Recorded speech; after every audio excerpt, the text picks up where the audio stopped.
abrir a sua Bíblia, amém, no livro de Lucas, capítulo 24. Lucas, capítulo 24. Enquanto você abre a sua Bíblia, eu quero louvar a Deus, ao pastor, ao ministério, aos anunciantes, ao esposo, por terem me convidado mais uma vez a estar com os irmãos.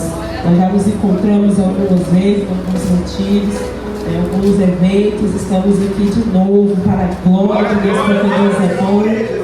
O corpo de Cristo é uma unidade, né, irmãos? Que maravilhoso. Trago aqui um abraço do pastor Domingos, do Ministério Padema, do qual eu faço parte. Estou aqui debaixo da bênção do meu pastor presidente, pastor Paulo Binho, dirigente da igreja. Amém? Estou acompanhado aqui também do pastor Paulo, da missionária Tatiana. Estamos ali da Ipademas e ele nos ajudar, né, no nome santo de Jesus. Eu louvo a Deus por nós estarmos aqui e ter essa oportunidade de falar sobre a palavra do Senhor. Eu sei que o Senhor tem já falado neste lugar, ensinado os corações. Ele vai continuar falando para a glória do nome dele, amém? Livro de Lucas, capítulo 24. Eu quero ler com você a partir do versículo 22 até o versículo 32. Eu vou ler, você vai acompanhar na sua Bíblia, aí você pode se assentar glorificando o nome do Senhor, amém? Do versículo 22 ao 32, Lucas capítulo 24, diz assim: é verdade também que algumas mulheres do nosso grupo nos surpreenderam, indo de madrugada ao túmulo, e não achando o corpo de Jesus, voltaram dizendo que tinha tido uma visão de anjos, os quais afirmam que ele vive. De fato, alguns dos nossos foram ao túmulo e verificaram a exatidão do que as mulheres disseram, mas não o viram. Então ele disse: como vocês são insensatos e demoram para crer em tudo que os profetas disseram? Não é verdade que o Cristo tinha de sofrer e entrar na sua glória? E começando por Moisés e todos os profetas, explicou-lhes o que constava a respeito dele em todas as Escrituras. Quando se aproximavam da aldeia para onde iam eles, fez menção de passar adiante. Mas eles o convenceram a ficar dizendo: fica conosco, porque é tarde, o dia já está chegando ao fim. E entrou para ficar com eles. E aconteceu que quando estavam à mesa, ele pegou o pão e o abençoou. Depois partiu o pão e deu a eles. Então os olhos deles se abriram e eles reconheceram Jesus. Mas ele desapareceu da presença deles. Então disseram uns aos outros: não é verdade que o coração nosso ardia no peito quando ele nos falava pelo caminho, quando nos explicava as Escrituras? Amém? Pode se assentar, glorificando o nome do Senhor Jesus. Eu creio que essa é uma das passagens bem conhecidas, né? Os dois discípulos do caminho de Emaús. O tema que foi passado é o discípulo, discipular. Ser discípulo custa tudo.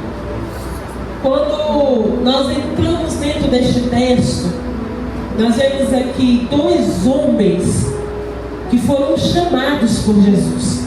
Eles foram discípulos.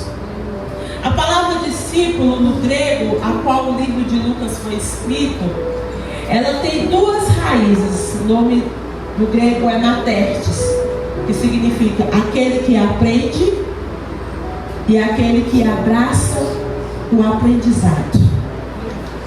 Ser discípulo é mais do que ser um mero estudante.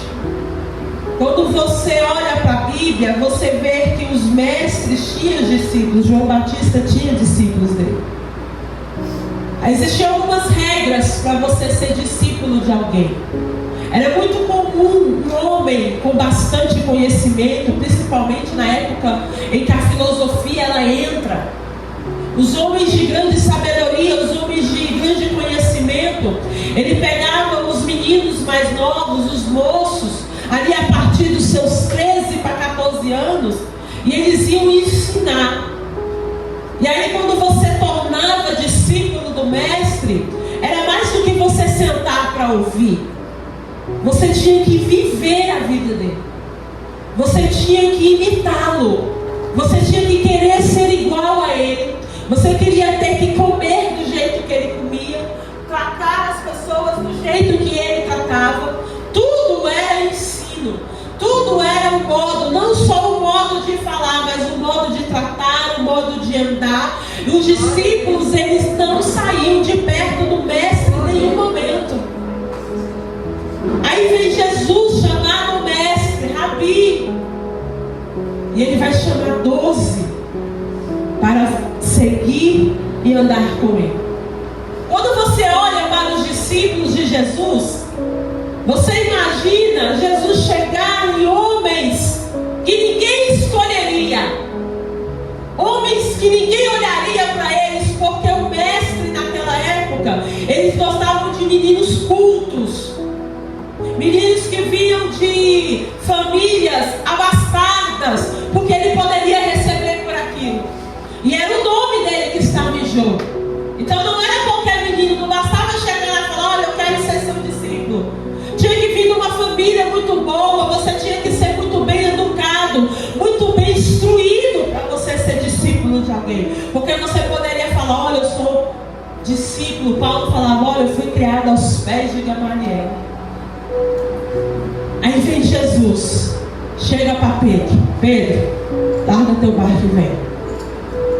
João, Tiago, larga o barco, que é tudo que vocês têm, e segue. Mateus, me segue. Vem, Mateus. Aí Mateus larga a coleteria, larga tudo. E Jesus vai passando e fala: ei, vem cá, Filipe, vem, me segue. Não era comum o mestre chamar. Era comum os discípulos falar: eu quero ser discípulo seu. Mas Jesus vai a um lugar aonde ninguém vai. Jesus não vai numa escola de profeta. Jesus não vai numa escola sacerdotal. Jesus, ele vai num homem que está indignado porque ele fez a noite inteira tentando pescar e não conseguiu. Está no seu maior dia de frustração. E Jesus fala: então, vem. Jesus chega para um homem a qual os judeus não gostam porque ele está cobrando imposto. Era um homem comprado pelo Império Romano, a que ninguém queria ser amigo de publicano. Jesus chega: Mateus, vem. Aí eu olho Jesus criando uma nova escola de discípulos. É uma escola que não ele é escolhido, é ele que escolhe. Aleluia! Porque se eu olhar para mim e para você, quem nos escolheria? Quem olharia para mim e falasse: ei, vem, eu vou fazer você útil, eu vou fazer você ganhador de almas, eu vou fazer pregador do meu evangelho, eu vou fazer você levita da minha casa, eu vou derramar dom para você. Ninguém nos escolheria. Ninguém escolheria Pedro, ninguém escolheria João, ninguém ia olhar para Tiago, ninguém ia olhar para Judas, ninguém olharia para eles. E ele olhou para aqueles homens e falou: vem, porque eu estou escolhendo vocês. Aleluia. E aí Jesus chama os 12. E aí agora ele vai chamar 70.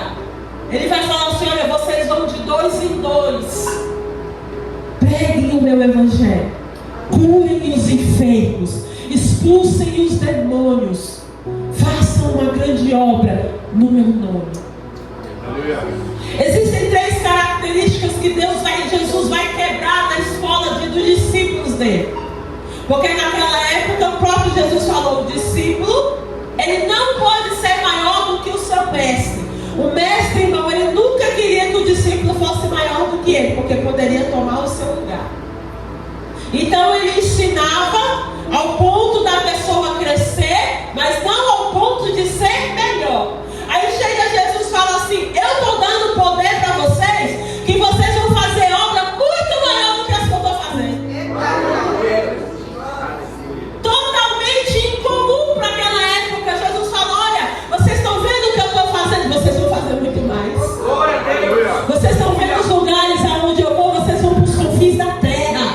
Vocês estão vendo o que eu estou curando? Vocês vão fazer muito mais.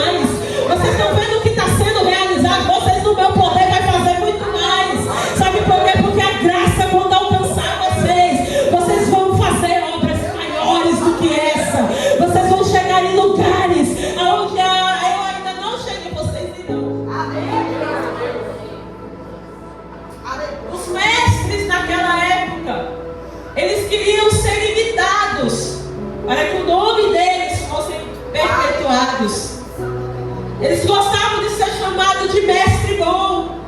Aí os discípulos chegam e falam assim: mestre. Ele fala assim: olha, bom é Deus.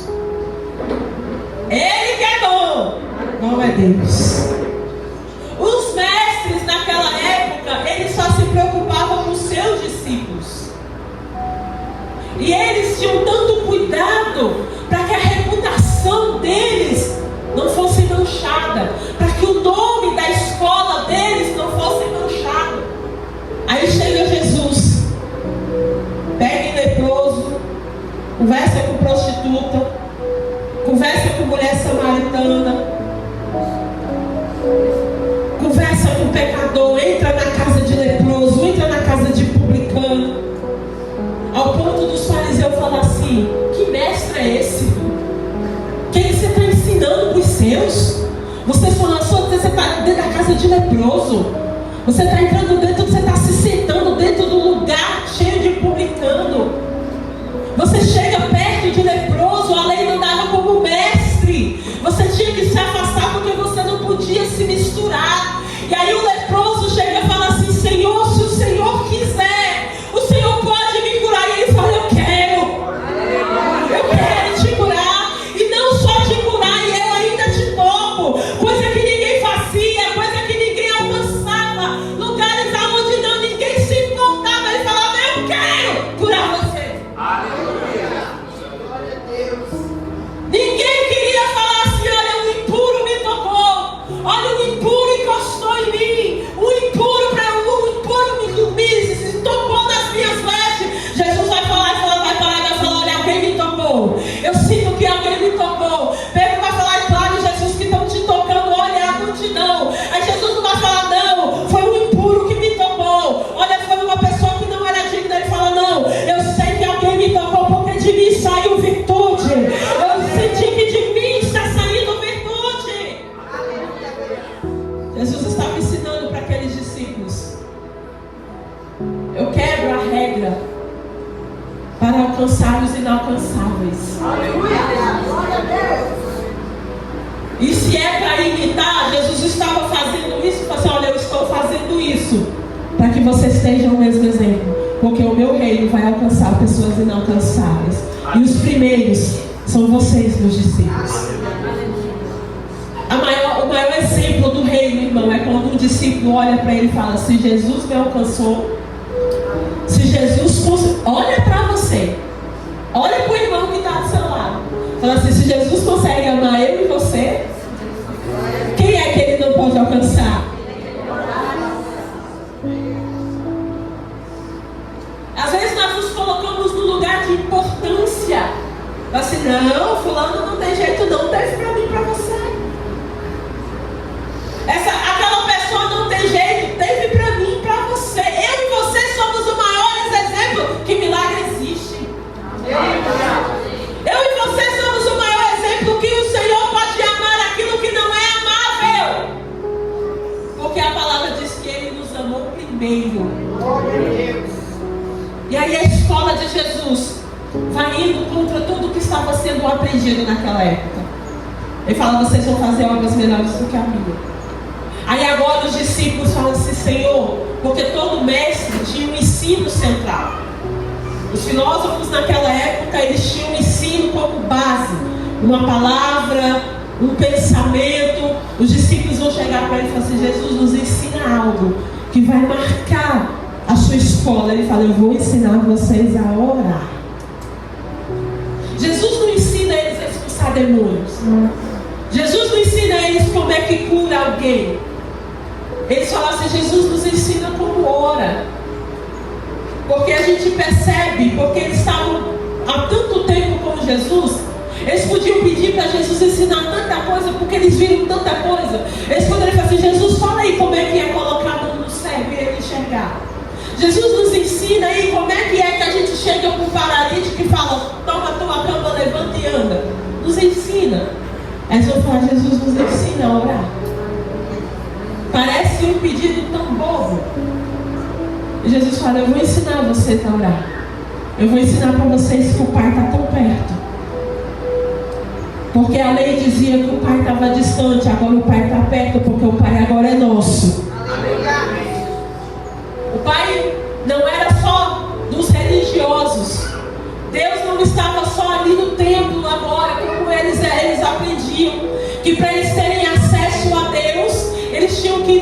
foi isso que a mulher samaritana falou.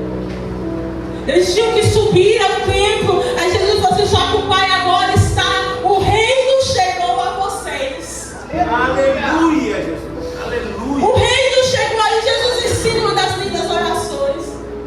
E Jesus faz a sua escola de discípulos. Só que vai chegar uma hora que Jesus vai reunir os seus discípulos e vai falar: agora é chegada a hora do meu ministério. Eu formei vocês. Ele chega para Pedro e fala: Pedro, Satanás pediu para se andar e te provar como trigo. Eu orei por ti. Jesus não falou para ele que ele ia estar livre da bênção.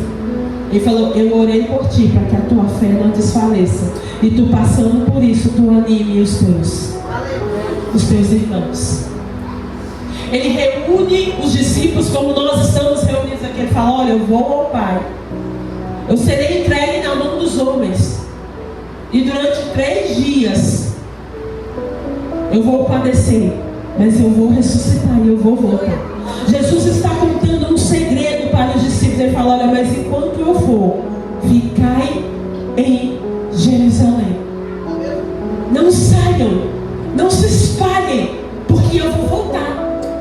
Eu vou ser entregue na mão dos homens, eu vou ser moído. Em 3 dias eu volto. Então não saiam de Jerusalém, fiquem reunidos aí. O Senhor fala isso 3 vezes para os seus discípulos, para eles comunicarem uns aos outros. E acontece o que eu e você sabemos: Jesus é entregue na mão dos homens. Jesus é humilhado, escorraçado, crucificado. E durante 3 dias os discípulos se espalham por medo. O único que ficou foi João. Pedro fingiu que nem conhecia. E a gente não pode nem falar de Pedro, né, irmão? Porque se fosse a gente ali, aí era capaz da gente ajudar na crucificação. Era para estar todo mundo junto, mas o medo, o pavor, o medo de acontecer a mesma coisa, de falar. Porque o que acontecia?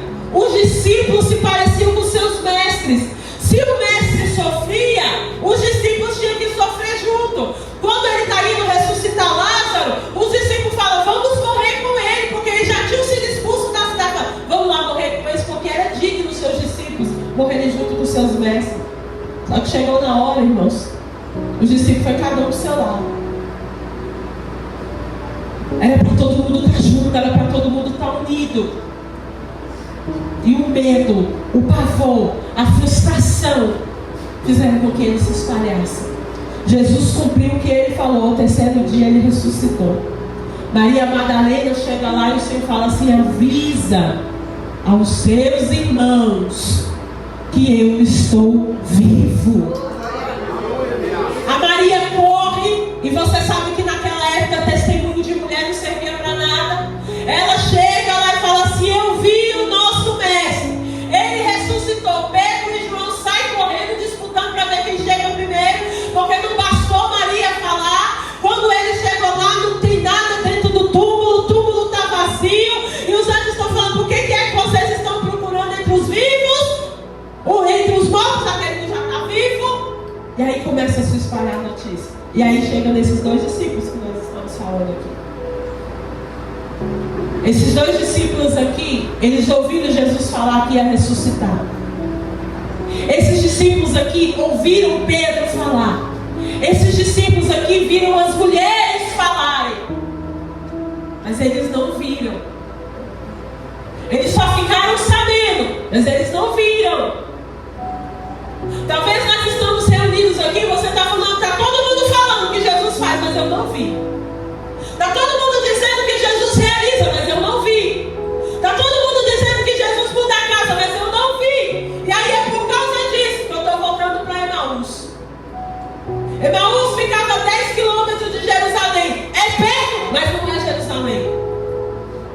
É próximo, mas não é Jerusalém.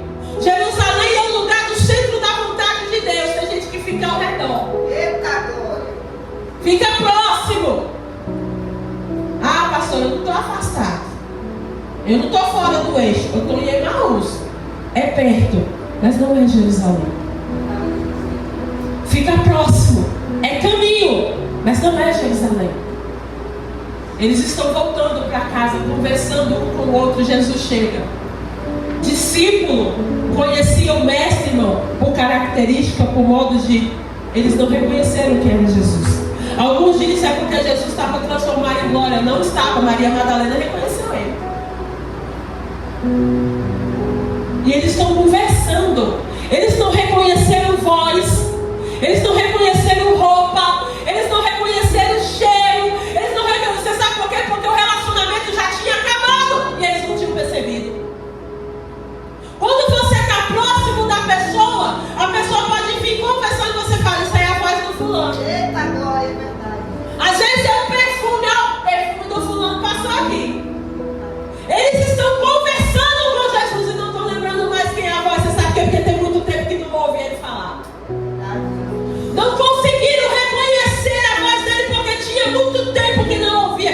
Estavam fazendo a missão, irmão. Estavam pregando o que Jesus mandou pregar. Estavam fazendo missão, estavam expulsando o demônio. Mas não lembrava mais como é que era a voz de Jesus. Às vezes você está aqui, discípulo, você fala, eu larguei tudo. Eu larguei a amizade, eu abri mão de relacionamento. Mas deixa eu te perguntar, qual foi a última vez que Jesus falou com você? Não, Jesus está em silêncio. Não está, porque Ele está falando. Somos nós que não reconhecemos. A maior perda, discípulo, que você pode ter não é dinheiro. A maior perda, discípulo, que você tem não é você abrir mão de relacionamento. É você perder intimidade com Deus. Porque você continua fazendo ofício, você continua pregando, você continua cantando, mas você não sabe mais se Ele está no ambiente ou não. Você não consegue mais ouvir. Mas deixa eu te falar, tem uma esperança. Você sabe por quê? Porque eles falavam assim, a gente estava ouvindo Ele falar, não estava reconhecendo, mas a nossa alma, a nossa alma ardia. Porque uma vez, irmão, impactados por Ele, não tem como. Talvez você não lembre mais como é que é a voz. Talvez você não lembre mais a sensação do primeiro amor. Mas Jesus te trouxe para este evento para te fazer lembrar, para te reencontrar, dizendo, ei, Emaús é perto, mas não é Jerusalém. Jesus vai encontrar dois discípulos que estão voltando para casa. Jesus está indo pegar dois discípulos, irmão, que está saindo do centro da vontade, que está frustrado, que está indignado. Jesus vai, eu vou encontrar com eles e vou mandar eles de volta para Jerusalém. Porque lugar de discípulo é em Jerusalém. Lugar de discípulo é no centro da minha vontade, ouvindo a minha voz. Talvez a dor fez você ir para Emaús, discípulo. Talvez a frustração fez você voltar para Emaús, discípulo. E você está falando, eu me desgastei tanto. Eu abri mão de tanta coisa. Está todo mundo vendo. Está todo mundo realizando. Eu não estou sentindo nada. Eu não estou vendo nada. Eu não estou presenciando nada. Eu estou subindo, estou descendo, estou entrando, estou saindo. E não está todo mundo vendo. Mulher que não tinha moral naquela época para nada, está vendo ele ressuscitado. Pedro que uma hora desse estava negando ele, eu não neguei. Pedro já viu e eu que estou fazendo tudo certo, eu não estou vendo nada. Glória a Deus. Porque esse é o maior embate, irmão, da nossa fé. É você continuar crendo quando você não está enxergando nada de si. Eles estão voltando para casa sem nada, porque para quando eles entraram para o discipulado, eles entregaram tudo. Eles entregaram vontade, eles entregaram querer. Eles não iam para as cidades que eles queriam, tinham que ser direcionados. Só que agora eles chegaram no ponto que falaram assim, para que nós fizemos isso tudo? Jesus aparece para todo mundo e não aparece para a gente. Jesus fala com todo mundo e não fala para a gente. Vamos voltar para Emaús, que lá tem pão, lá tem casa, lá tem tudo. E aí no meio do caminho Jesus aparece. Jesus vai falando das escrituras, da palavra. Jesus vai pregando para eles, fazendo assim, eu vou falar algo que eu sei que eles vão lembrar. A palavra, irmão, vai fazer uma introdução no coração. Mas a grande realização não é quando eles estão no caminho, é quando eles entram em casa. Porque é lugar de intimidade. Caminho é lugar de passagem. Jesus não se revela para ninguém no caminho que é passagem. Ele vai se revelar quando põe ele dentro de casa. Porque Jesus não é companhia de caminhada. Às vezes eu quero Jesus só numa companhia de caminhada para vir conversando. Mas na hora de eu tomar uma direção para onde eu ir, Jesus só não precisa. Porque Jesus fala, olha, eu estou indo. Ele fala, não, entra na minha casa. Vamos ceiar. E para um judeu, irmão, ceiar você só ceia com um amigo. Jantar é para convidados, ceia é para próximos. Eles não chamaram Jesus para jantar, eles chamaram Jesus para ceiar. Eles se sentam à mesa e Jesus pega um pão e parte e abençoa. Aí quem é discípulo fala, só tem um que faz isso. Só tem um que parte o pão desse jeito. Glória a Deus, aleluia. O Senhor, nesta manhã, está colocando os discípulos dele para fazer lembrar. Ele te senta na mesa nesta manhã para fazer você lembrar. Ele vai falar ao seu coração, a fazer você lembrar o que você está fazendo em Emaús. Você abriu mão de tanta coisa. Você abriu mão de tantos sentimentos, de tantas coisas, para você querer olhar para trás e falar assim, não, ele fala com todo mundo, faz com todo mundo. Eu abri mão de tanta coisa, mas você não está percebendo que você está abrindo mão da melhor parte, que é a intimidade com ele. Você pode abrir mão de relacionamento, porque ser discípulo é assim. Você senta à mesa muitas das vezes com quem você não quer sentar, porque você acha que os discípulos estavam se vendo um com o outro. Mas Jesus vai sentar eles à mesa, mas eu vou fazer eles lembrar quem sou eu quando eles sentarem à mesa. Eu vou fazer eles lembrarem quem é que parte o pão. Eu vou fazer eles lembrar quem é que abençoa. Eu vou fazer eles lembrar a mesa da intimidade. Nesta manhã, eu venho na autoridade da palavra dizer para você, em discípulo que está cansado, em discípulo que quer voltar, o Senhor está te sentando na mesa da comunhão, para fazer você lembrar que você está na mesa, não é por causa de Pedro, não é por causa das mulheres, é por causa dele. Ele está vivo, está presente, ele está sentado à mesa. Pedro não está na mesa, as mulheres não estão na mesa, mas ele está na mesa, dizendo para você, volta para Jerusalém, porque você ainda é discípulo. Ele poderia falar, muito bonito, eu não avisei que o que você está indo embora. Jesus fala, volta, e eu vou fazer vocês voltar. Sabe como eu vou lembrar que vocês são discípulos? Como? No partir do pão vocês vão lembrar. Lembra quantas orações o Senhor já respondeu, quantos livramentos o Senhor já te deu, quantas portas ele abriu e quantas portas ele fechou também, para não deixar você passar por frustração. Às vezes você está preocupado porque Pedro está falando, porque a Maria está falando, e quem está sentado na mesa é Jesus. Fala, ei, eu falei que eu ia morrer, que eu ia ressuscitar, que eu ia aparecer, que era para ficar em Jerusalém. O que você está fazendo aqui? Por que você está voltando para Emaús? Eu já te tirei de lá. Por que você